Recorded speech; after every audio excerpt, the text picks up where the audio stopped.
Hi everyone, 3 Men of Whisky, and I'm still buzzing. I'm still buzzing and full of Christmas cheer. I'm even wearing my Jean-Luc Picard Make It Snow t-shirts. And I'm buzzing because I had my perfect Christmas day. Not on Christmas Day, in fact it was yesterday. A few too many days in all of that, but you know what I mean. Cavalan and Home Alone. Who knew that these two things were the perfect match made in whiskey Christmas movie heaven? But apparently they are, or at least I think so. All of this means that I have to follow Home Alone up with another great Christmas movie. And when I planned all of this stuff out, I was pretty organised, which may come as a surprise to my friends and family. But I plotted it all out, day, movie, whiskey for 24 days. I even had a spreadsheet. But despite all of that, I am actually throwing things out a bit today. I am changing things around because the movie I originally planned to watch today just didn't feel like it fit with with Home Alone in the way that I wanted it to. And so I've put a new one in there. And the film I've put in is from 1993, which gives me the opportunity to compare two movies, Home Alone and this one, from the same era. And I'm looking forward to this comparison because they are very different. Home Alone has its own very traditional, very poignant and sentimental and hilarious style. And this film is a dark, gothic fantasy musical made with stop-motion technology that is apparently a Christmas movie. They could not be more different. I am, of course, talking about Tim Burton's The Nightmare Before Christmas, and all of those words that I just said. It feels like those things should not go together. Dark, gothic fantasy musical, stop motion technology, and Christmas. It just shouldn't work, but somehow it does. This is a movie that is, if you take a look at all the Christmas movie lists out there, is absolutely up there with Home Alone and all the other great classics. It's 31 years old and it is still a classic. And it may have something to do with Tim Burton. It might be because at the time when he made this, he was arguably at the peak of his powers. He was making hit after hit after hit, which continued right the way up to... I think it was right the way up to the point where he made that movie about the apes. But, we're not going to go there because that wasn't a Christmas movie and it wasn't very good.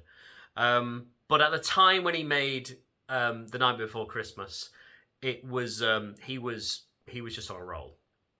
And interestingly, I hadn't realised, but this film is considered by some to be part of an unofficial Tim Burton Christmas trilogy, along with Edward Scissorhands and Batman Returns.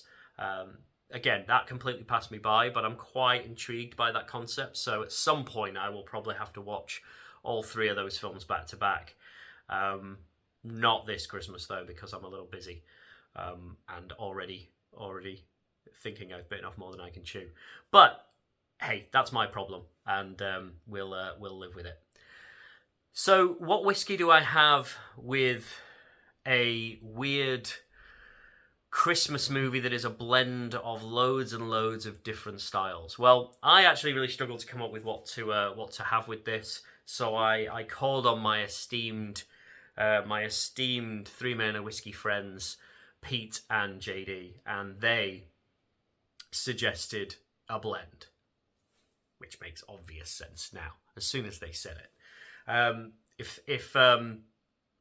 If Tim Burton was able to take a whole load of very different styles and blend them together to make a timeless classic, then that is exactly what a whole load of companies do in the whiskey trade. Because blends are the vast majority of the whiskey industry. And yes, there are some blends that maybe give blending whiskey a bit of a bad name, a bit of a bad rap. They know what they are. But again, they serve a purpose. But out there are lots of companies that specialize in creating really great artisanal blends that are, in my opinion, on par with a number of great single malts. You know, a company that always comes to mind for me is Compass Box. Compass Box make some truly remarkable blends that you know, that are well worth the price, because they are just as good as a whole load of single malts. They're just different, because they've taken the original spirits and they have created something unique and special to them. And so I'm going to have a blend today. And luckily, about a week ago, I actually did a little blending tasting through the Spirits Embassy, where they sent us lots of little miniatures with funky names like floral, rich, fruity, peaty, you know, all individual flavor profile whiskies that we then had to blend together to create a new drink. Now, originally the plan was we were supposed to try to mimic a blend that they had also provided to us, which was the Black Bull. I think it was the 12-year-old.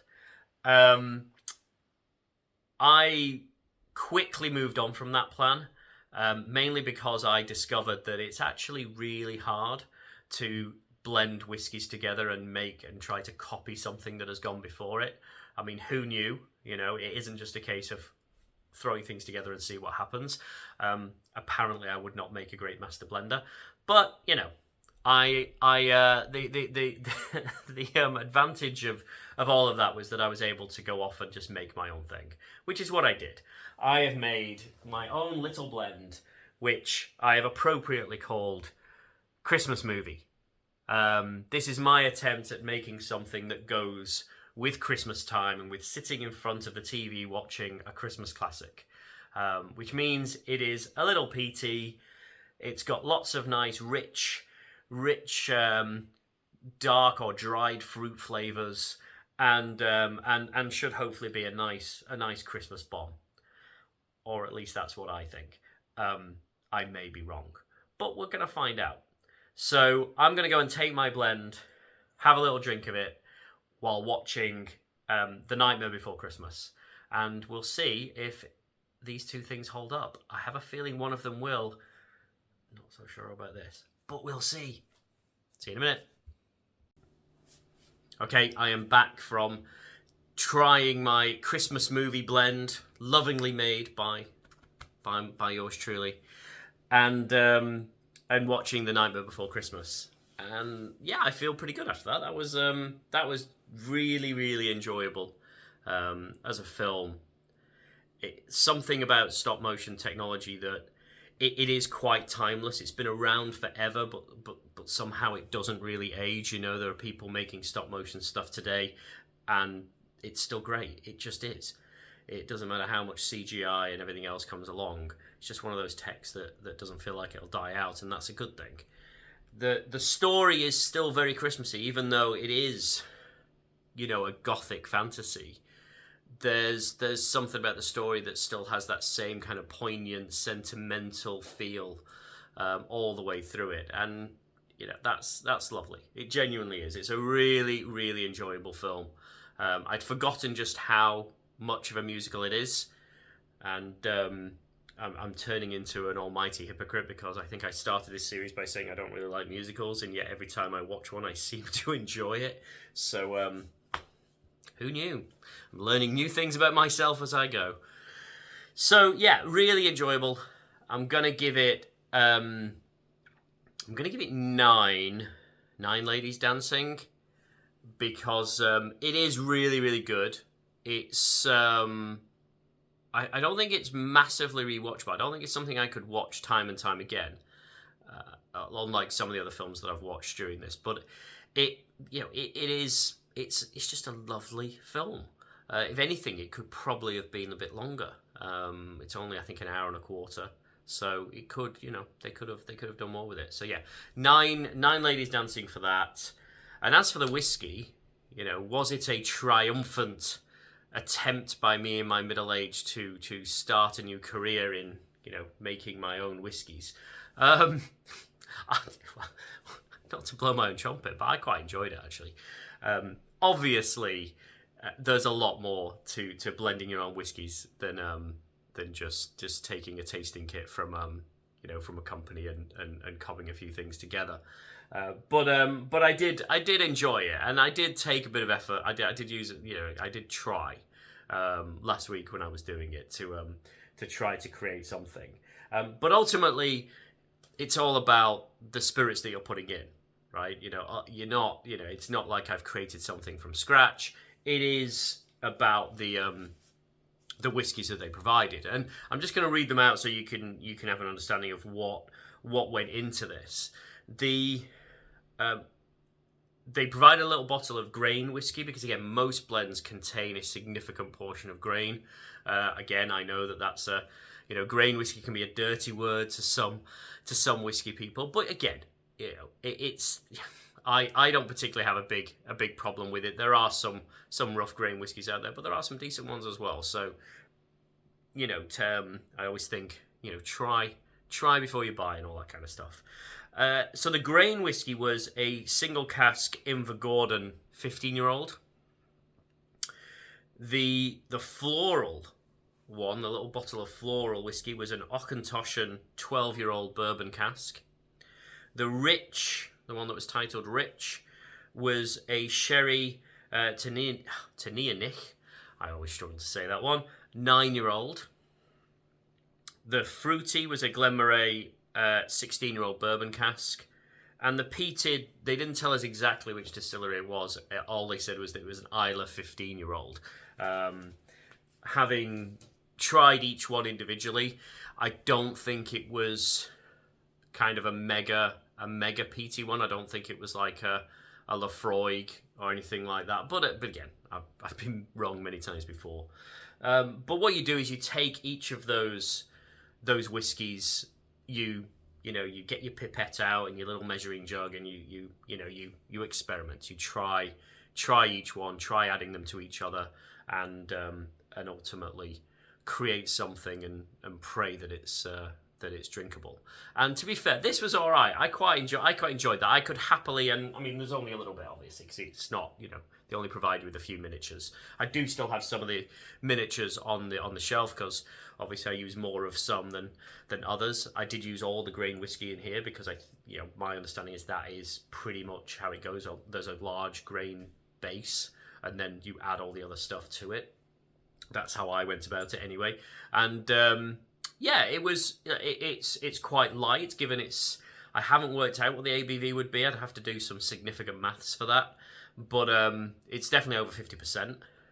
And it was genuinely, quite smooth, I thought. Relatively sweet. A little bit of smoke, but I tried not to go overly peaty. I was very kind of careful with my pipette there because I've done one of these blending sessions before, and if you put a little too much of the peaty stuff in, it just overpowers everything. So yeah, it was. I enjoyed it. Yeah, I genuinely did. So I'm gonna give it an 8 out of 10. I'm not trying to blow my own trumpet here because I'm sure if I tried to recreate this, I would fail miserably. I think I'm going to drink this over Christmas. Might even try and share it with a few of my friends. See if they agree. I'm sure they won't. But, hey, it killed a couple of hours of my time. So that's never a bad thing. 9 out of 12 for the movie. 8 out of 10 for my own little blend. And we'll leave it there.